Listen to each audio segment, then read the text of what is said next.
Halo semuanya, perkenalkan saya Desri Artalita Tapea dari kelas 11.1. Kali ini saya bakal menjelaskan secara singkat tentang perjalanan konstitusi Indonesia dan makna demokrasi menurut Undang-Undang Dasar. Yang pertama, kita mulai dari Undang-Undang Dasar 1945. Undang-Undang Dasar ditetapkan pada 18 Agustus 1945 dan menjadi konstitusi pertama Indonesia setelah merdeka. Undang-undang ini mengatur dasar negara, bentuk pemerintahan, dan hak serta kewajiban warga negara. Lalu, pada tahun 1949, Indonesia berubah menjadi negara federal sehingga digunakan Undang-Undang RIS.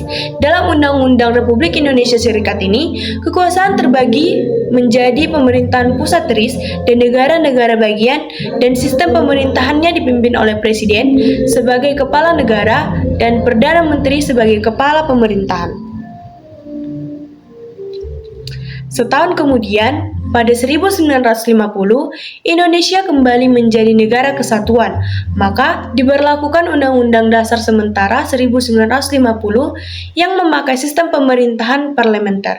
Disebut sementara karena perencanaan Indonesia ingin membuat Undang-Undang Dasar baru melalui konstituante.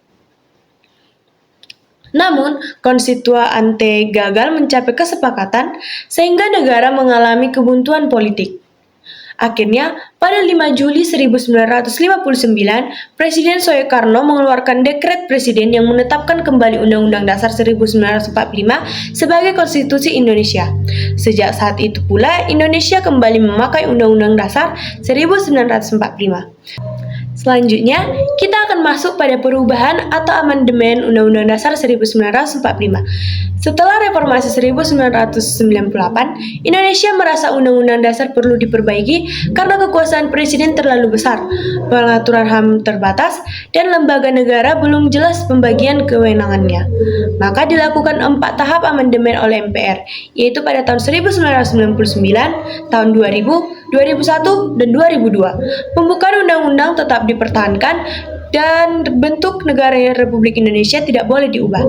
Hasil perubahan ini sangat besar pengaruhnya. Presiden dan wakil presiden sekarang dipilih oleh langsung rakyat. Dan masa jabatannya dibatasi oleh 2 periode. Pasal-pasal tentang hak asasi manusia semakin diperkuat. Lembaga baru seperti DPD, Mahkamah Konstitusi, dan Komisi Yudisial dibentuk. Selain itu, otonomi daerah diperluas dan MPR tidak lagi menjadi lembaga tertinggi negara. Dan yang terakhir, kita akan bahas makna demokrasi menurut Undang-Undang Dasar 1945. Menurut UUD, demokrasi berarti kedaulatan berada di tangan rakyat dan dilaksanakan menurut konstitusi. Demokrasi Indonesia juga menekankan permusyawaratan, perlindungan hak asasi manusia, dan persamaan kedudukan warga negara di depan hukum. Dalam kehidupan bernegara, perilaku demokrasi terlihat dari pemerintahan yang transparan, pemilu yang jujur dan adil, pengambilan keputusan melalui musyawarah, penegakan hukum yang adil, penghormatan terhadap hak asasi manusia, dan sikap menghargai sesama. Sekian yang dapat saya sampaikan. Jika ada tutur kata yang salah, mohon dimaafkan. Terima kasih.